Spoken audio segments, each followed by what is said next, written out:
अब पढ़ेंगे बच्चों हम शब्द। ठीक है, इस जो ये शब्द हैं ये भी सा की का एक भाग है। ठीक है, जो इसके जो कवि हैं वो भी कबीरदास जी हैं। ठीक है, पहले में उन्होंने सा किया और ये हैं उनके शब्द। इसमें भी उन्होंने क्या बताया है कि मनुष्य क्या करता है, ईश्वर को जहाँ तहाँ ढूंढता रहता है, लेकिन ईश्वर क्या करता है, उसके मन में ही समाया उसके अंदर ही रहता है। तो मनुष्य को क्या करना चाहिए, अगर उसे ईश्वर को ढूंढना है तो वो अपने अंदर ही ढूंढे, बाहर नहीं ढूंढे, क्योंकि ईश्वर क्या है, प्रत्येक मनुष्य के हृदय में वास करता है। ठीक है, इसमें जो पहला पद है वो है कि मोको कहाँ ढूंढे बंदे, मैं तो तेरे पास में, ना मैं देवल ना मैं मस्जिद ना काबा कैलाश में। ठीक है, कि भगवान क्या कर रहा है, भक्तों को, जो भगवान के भक्त हैं उनको भगवान संबोधित कर रहे हैं। ठीक है, उनको कह रहे हैं कि हे मनुष्य, तुम मुझे जहाँ तहाँ ढूंढता फिरता है, तेरा यह भटकना व्यर्थ है। मैं तो तेरे समीप ही रहता हूँ, तेरे पास ही रहता हूँ। ना मैं मंदिर में रहता हूँ और न मस्जिद में ही रहता हूँ, न मुसलमानों के तीर्थ काबा में रहता हूँ और न ही हिंदुओं के पूज्य कैलाश पर्वत पर ही रहता हूँ। अतः तू मुझे इन स्थानों पर क्यों खोजता भटकता रहता है।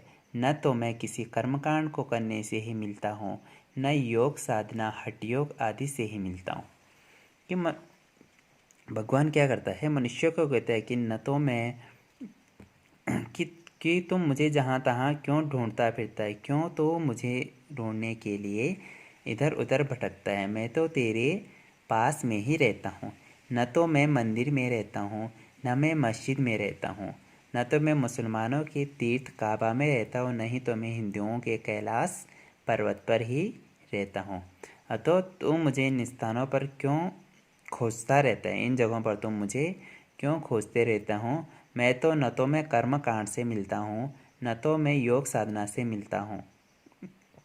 मैं तो उन्हीं को मिलता हूँ जो क्या करते हैं, इस संसार से विरक्त होकर सन्यासी बन जाए। तो मैं, अगर कोई संसार को छोड़ करके सन्यासी भी बन जाए तो मैं उनको भी नहीं मिलता हूँ। ये सब की सब बातें तो क्या है, एक दिखावा है। मैं भगवान कहते हैं कि मैं तो, यदि कोई सच्चा मुझे खोजने वाला हो, मुझे सच्चा खोजने वाला हूँ, तो मैं उसे तुरंत मिल जाता हूँ। ठीक है, जिसके मन में मुझे पाने की इच्छा हो, सच्ची ललक हो, उसे तो मैं तुरंत ही मिलता हूँ। अगर कोई मुझे सच्चे मन से ढूंढे, अगर किसी के मन में सच्चे मन से मुझे पाने की इच्छा हो, तो मैं उस इंसान को तुरंत मिल जाता हूँ। ठीक है, कि भगवान कहते हैं कि ये बंदे, सच तो ये है कि मुझे पाने के लिए कर्मकांड योग वैराग्य संन्यास आदि की नहीं, सच्ची लगन की आवश्यकता है। कि भगवान भक्तों को कहते हैं कि हे भक्तों, सच बात तो ये है कि मुझे, मेरे लिए कोई कर्मकांड नहीं करना है, कोई वैराग्य नहीं है, कोई सन्यासी बनने की ज़रूरत नहीं है। कि अगर कोई सच्चे मन से भी मुझे ढूंढे, सच्ची लगन से मुझे ढूंढे, तो मैं उसे तुरंत ही मिल जाता हूँ। फिर कबीरदास जी कहते हैं कि हे संतों, अब कबीरदास जी कहते हैं कि भगवान के भक्तों को संबोधित करते हैं कि हे संतों, वह परमात्मा सब प्राणियों में उसी प्रकार विद्यमान है जैसे शरीर के भीतर सांस विद्यमान है। क्यों कह रहे हैं कबीरदास जी कि भगवान तो उसी प्रकार से मनुष्य के अंदर विराजमान है जैसे हमारे शरीर के, हमारे सांसें हैं, हमारी सांसें हमारे अंदर है। वह प्राण बनकर, वह परमात्मा प्राण बनकर तुम्हारे भीतर समाया हुआ है। अतः उसे खोजना है तो अपने अंदर ही खोजो, बाहर नहीं। कि भगवान तो तुम्हारे प्राण बनकर, जो तुम्हारी सांसें हैं, सांसें बनकर तुम्हारे अंदर समाया हुआ है। अगर तुमको भगवान को ही ढूंढना है तो उसे बाहर नहीं बल्कि अपने अंदर ही ढूंढो, वो तुम्हें भगवान की प्राप्ति, ईश्वर की प्राप्ति तुम्हें अवश्य हो जाएगी। ठीक है, अभी दूसरे पद में वो कह रहे हैं कि संतो भाई आई ज्ञान की आंधी रे, भ्रम की टाटी सबे उड़ानी, माया रहे न बांधी, हिति चित्त की द्वे थूनि गिरानी, मोह बलिंडा तोटा, तृष्णा छानी परी घर उपरी, कुबधि कभांडा फोटा, जोग जुगति करी संतों बांधी, निरज चुए न पानी, कूड कपट काया का निकस्या, हरि की गति जब जानी, आंधी पीछे जो जल बूढ़ा, प्रेम हरि जन भीना, कहे कबीर भान के परगटे, उदित भया तम खीना। ठीक है, कि कबीरदास जी कहते हैं, भगवान के संतों को कहते हैं कि हे संत भाइयों, ज्ञान की आंधी आ गई है। इसके आते ही बुद्धि पर पड़ा भ्रम का पर्दा पूरी तरह हट गया है। माया रूपी रस्सी उसे बांध कर न रख सकी।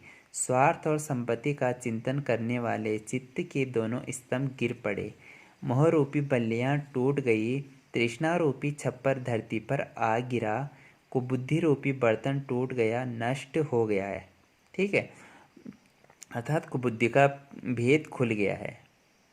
ज्ञानी संतों ने अब योग साधना की युक्तियों से नए छप्पर का निर्माण कर लिया है। यह निर्माण ऐसा मजबूत है कि उसमें से पानी की एक भी बूंद नहीं टपक सकती। इस प्रकार जब संतों ने प्रभु के रहस्य को जान लिया तो शरीर में बसा हुआ माया, मोह, दुर्भावना, कपट आदि का कूड़ा पूरी तरह निकलकर बाहर हो गया। ठीक है, जब मनुष्य ने क्या किया, सच्चे मन से ईश्वर को ढूंढा तो ईश्वर उसके मन में ही बसे हैं। ठीक है, जब उसे ये पता चला तो उसने जो ज्ञान था वो सारा का सारा उसने छोड़ करके वो सच्चे मन से ईश्वर की भक्ति करने लगा।